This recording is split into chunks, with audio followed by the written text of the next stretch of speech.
जब अधर्म का अंधकार बढ़ने लगा और महिषासुर के अत्याचार से तीनों लोग कांप उठे, तब देवताओं की सम्मिलित शक्तियों से एक दिव्य प्रकाश प्रकट हुआ। मां दुर्गा स्वर्णिम मुकुट से आलोकित, सिंह पर आरूढ़, अजेय तेज से प्रज्वलित, उन्होंने संकल्प लिया अत्याचार और अहंकार का अंत करने का। यह केवल युद्ध नहीं था, यह धर्म और अधर्म का अंतिम टकराव था।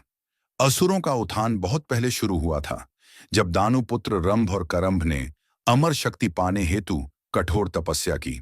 परंतु इंद्र ने करंभ का वध कर दिया। रंभ ने अग्निदेव को प्रसन्न किया और एक शक्तिशाली पुत्र का वरदान पाया। रंभ महिषी नामक असुरनी से प्रेम करने लगा, पर उनके मिलन से एक दानव ईर्ष्या से पागल हो गया और युद्ध में रंभ को मार डाला। शोक में डूबी महिषी ने अग्नि में प्रवेश कर लिया। उसी अग्नि की राख से दो प्रचंड असुर उत्पन्न हुए, रक्त बीज और महिषासुर। महिषासुर अद्भुत शक्ति से संपन्न था। उसने असुरों को पराजित कर उन्हें एकजुट किया और पाताल से पृथ्वी की ओर बढ़ा। उसकी महत्वाकांक्षा सीमाओं से परे थी। वह तीनों लोकों का स्वामी बनना चाहता था। इसके लिए उसने गहन तपस्या की, जिससे ब्रह्मांड कांप उठा। अंततः प्रसन्न होकर भगवान ब्रह्मा प्रकट हुए। महिषासुर ने अमृता मांगी, पर काल नियमों के कारण ब्रह्मा ने यह वरदान देने से इनकार किया। तब चालाकी से उसने मांग रखी, मेरा वध किसी पुरुष, किसी देवता, यहां तक कि त्रिमूर्ति भी न कर सके। मृत्यु केवल एक स्त्री के हाथों आए। अहंकार से भरा महिषासुर सोचता था कि स्त्री सदैव कमजोर होती है। ब्रह्मा ने वरदान दिया, पर चेताया भाग्य अपना मार्ग स्वयं ढूंढ लेता है। वरदान पाकर महिषासुर ने अमरावती पर आक्रमण कर दिया। 100 वर्षों तक देवताओं और असुरों के बीच भयानक युद्ध चलता रहा, पर इंद्र का वज्र भी उस पर प्रभाव न डाल सका। एक एक कर देवता पराजित हुए और स्वर्ग उनके हाथों से निकल गया।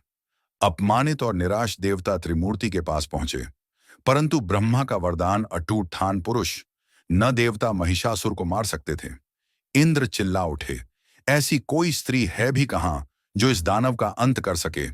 तभी भगवान विष्णु मुस्कुराए और उनके हृदय से दिव्यता की तेजस्वी किरण फूटी। ब्रह्मा और शिव ने भी अपना दिव्य तेज छोड़ा।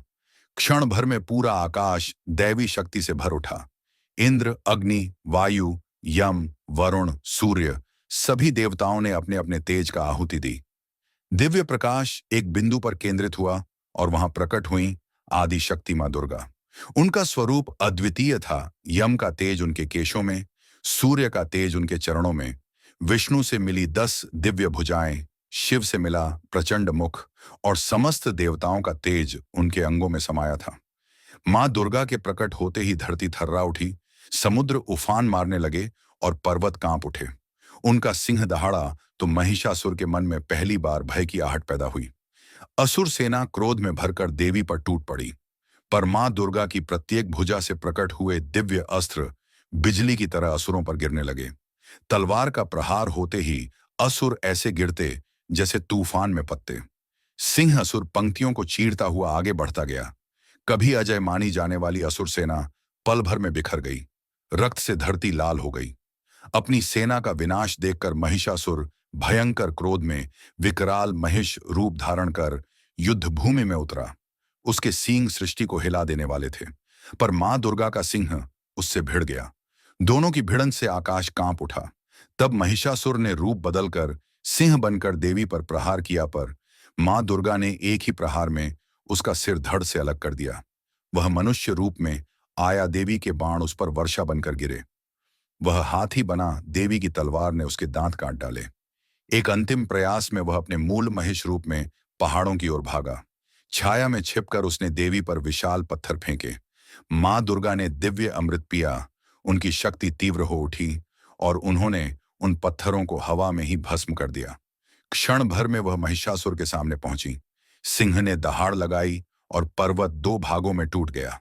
मां दुर्गा ने महिषासुर को धराशायी किया, अपने चरणों तले दबाया और दिव्य त्रिशूल असुर के हृदय में उतार दिया। एक ही क्षण में उसका सिर धड़ से अलग हो गया। उसकी चीख अहंकार की अंतिम सांस बनकर मिट गई।